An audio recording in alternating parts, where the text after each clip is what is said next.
I am not one to actually condemn people's hard work, because it would be unfair to say that hard work wasn't put into the movie. But I could tell you for a fact that the movie is highly overhyped, and here's why.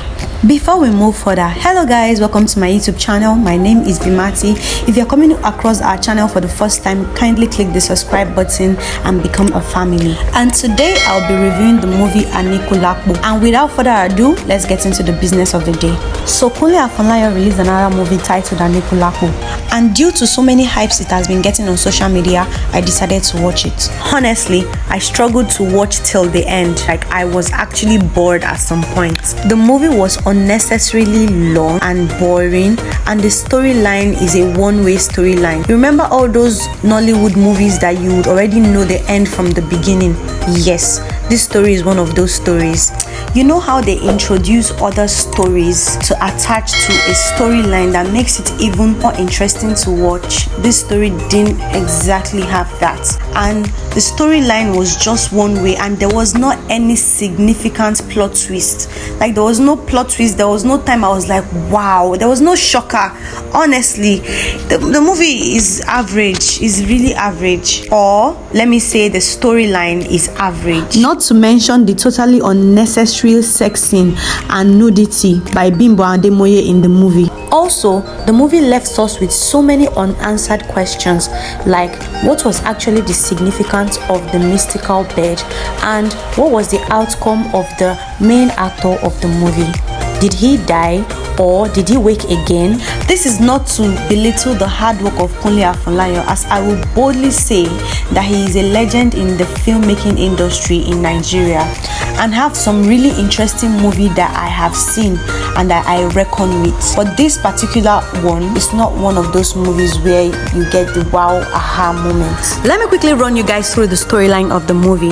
The movie opens with the main actor being brought back to life by a mystical bird. The name of this main actor is Saro, who is also an ambitious traveler who has been traveling all around in search of greener pastures, and met himself in the land of Oyo. After which he met with a very rich woman who had a lot of businesses and promised to help him start his own business after she employs him to work for her. The person who played the role of this woman is Shola Shobowale. Before I continue, it is worthy of note that this movie selection of actors were impeccable. They had selected most of the veterans in the movie industries. This movie starred the likes of Shola Shobowale, Taiwo Azan, Adebayo Salami, Fatia balogun, Karim Adepoju, Mojiola Iwola, Bimbo ademoye, Kunle remi, afolayan, who is a newbie in the movie industry, who is also the daughter of Kunle Afolayan, among many other notable actors and actresses. Now back to the storyline. So the main character, who is Saro, went ahead and started sleeping with his helper, who in turn established him a business in the line of cloth making, and also introduced him to the queen so he can make clothing for them. And that was where he saw the king's wife, and before we know what happened, he was sleeping with the king's wife. To cut the long story short, because a lot of time was spent in that storyline, the king caught him and they killed him. That was what led to his death in the first place, where the mystical bird actually revived him. That led us to him having powers to be able to raise a lot of people from the dead. Let us also recall that he did not gain this power all by himself.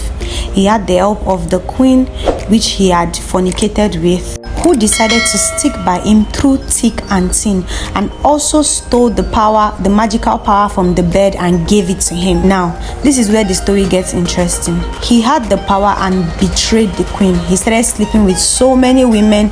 He got so boisterous, he got so pompous, that this actually at the end of the day led to the former king's wife, who is his lover, leaving him, which later led to his downfall. So the storyline of this movie is actually centered on greed and lust. Now let's talk about the cinematography of the movie.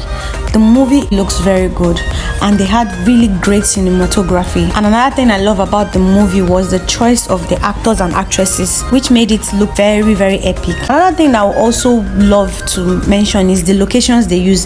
They used really beautiful location. They had really good scenery, and the costume was also on point. But the storyline was a no for me, or maybe the way they told the story in the film, it was just too straightforward. It was so boring, and it took forever to actually get something to wow me in the movie. Now, Let me note this. This is my opinion.